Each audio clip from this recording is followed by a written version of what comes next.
Shalom. This is Ron Warren with the Nuggets of the Torah. This week's teaching is the 8th Parsha of Leviticus and the 31st Parsha of Torah. It's called Emor, which means to speak or say. As God's priest, these things will keep us from becoming before the throne to receive God's direction. In Leviticus chapter 21, verses 16 to 23, it reads, "And the Lord spoke to Moses, saying, Speak to Aaron, saying, No man of your descendants in succeeding generations who has any defect may approach to offer the bread of his God. For any man who has a defect shall not approach. A man blind or lame, who has a marred face or a limb too long, or a man who has a broken foot or a broken hand, or is a hunchback or a dwarf, or a man who has a defect in his eye, or emphysema or scab, or is a eunuch.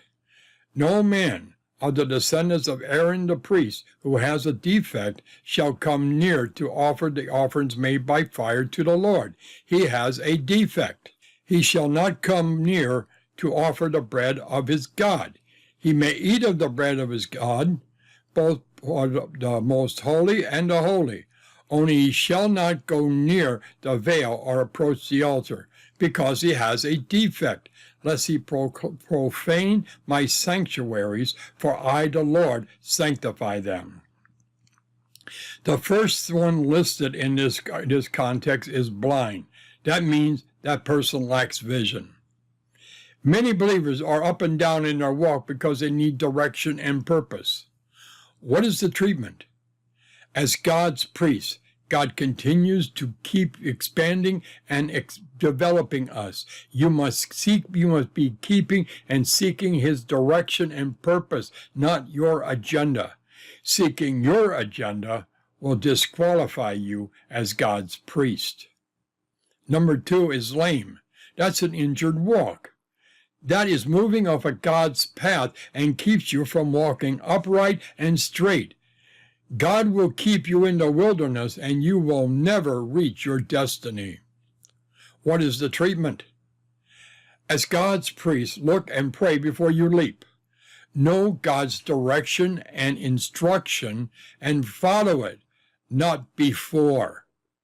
Number 3 is a marred face. What that means, it actually means you have a flat nose, which deals with the lack of discernment. This affects our taste. With a bad nose, a person cannot discern what is tasteful or distasteful to the Lord. What is the treatment? As God's priest, you must listen continually to God's Spirit speaking to you concerning situations you are or about to be placed. Number 4 is that the limb is too long. That places you out of balance. Doctrine is good. But if it takes the place of love for your fellow man, it creates a judgmental attitude. Yeshua is the whole Torah, and rejecting part of that Torah is rejecting part of the Messiah. What is the treatment? As God's priest, you must walk in love while trying to walk in doctrine. Develop a balanced understanding of God and his ways. Use the entire Bible, which is God's continuing revelation from Genesis to Revelation. This means removing the pages spiritually between the Old and the New Testament, between the Tanakh and the Brit Hadashah. Number 5 is the one that's listed as a broken foot. That makes you unreliable. A person always goes into things too quickly with, "The Lord spoke to me," removes every kind of counseling whatsoever. Then a few weeks later, he's off on another direction. This is showing that God has changed his mind again and again, causing pain to themselves and to others about them. What is the treatment? As God's priest, become a person of your word. Always do what you said you will do. One more thing, don't put words in God's mouth saying he spoke to you when it might have been something you ate the night before. Number 6 is with a broken hand. What that does is gives you the inability to grasp or lay hold of things. And this process involves letting truth slip through your fingers out of reach, which ends up in error.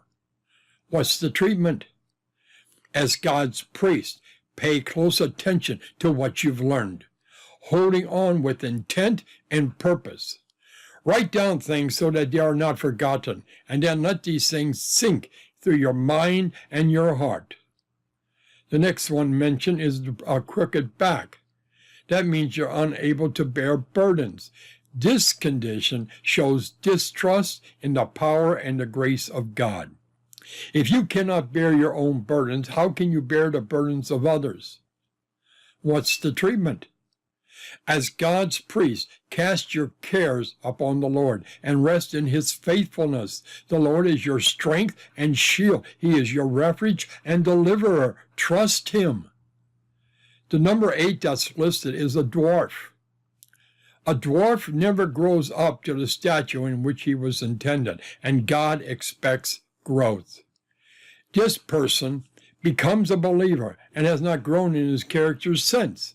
This process allows wrong doctrines to enter. What's the treatment?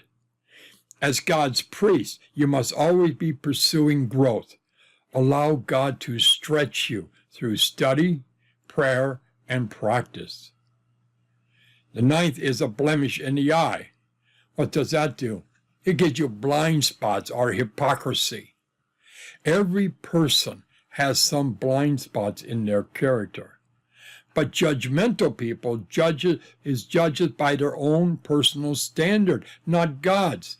Their standards account for many blind spots in their own lives. What's the treatment? As God's priest, trust God to defend you. Show mercy. Always esteem others better than yourself. Deal mercifully with people, even in our own thoughts. If someone is severe and rough with you, be silent and pray. You don't have to defend yourself. God is your defense. Number 10 is emphysema or scurry. What's that? It's a lack in the diet. This condition shows the need for spiritual nourishment, not spiritual junk food. When a believer has no hunger for God, or worshiping with believers, or studying in the Word, or prayer, you look for what his diet has been. A good diet produces health. A bad diet produces weakness. What's your spiritual diet? Again, what's your treatment? As God's priest, feed on quality teaching. Don't just go looking for teaching that feels good. Sometimes the best needed medicines are bitter. The number 11 that's mentioned is a scab. That's the person who's very touchy, oversensitive, and easily offended. This condition shows people whose lives still need inner healing.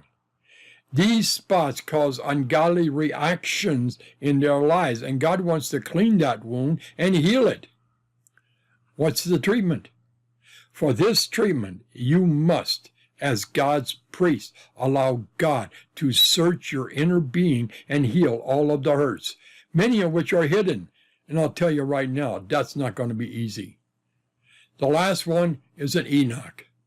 An Enoch is a person who has the inability to reproduce.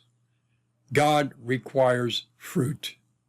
We cannot be spectators. He requires that we be active participants in what he is doing. In John chapter 15, verses 3 to 5, it reads, I am the true vine, and my Father is the husbandman or the vine dresser. Every branch in me that bears not fruit, he taketh away. And every branch that bears fruit, he purges it, or he prunes it, that it may bring forth more fruit. What is the treatment for this process? As God's priest, abide in the Lord continually, that you will bear much fruit that will remain. Be prepared for pruning, even if painful at times. Reject any thoughts of independence from God, and you must deeply increase your relationship with Yeshua the Messiah. I didn't say that. In John chapter 15, verses 7 and 8, he says, "If you abide in me, and my words abide in you, you shall ask what you will, and it shall be done unto you. Herein is my Father glorified, that you bear much fruit. So shall you be my disciples." The treatments are what you can do as God's priest, but it's God through Yeshua that brings about the healing that makes you part of the royal priesthood. One final point. In Exodus chapter 20, verse 7, it reads, "Thou shalt not take the name of the Lord thy God in vain. I will not hold him guiltless that takes his name in vain."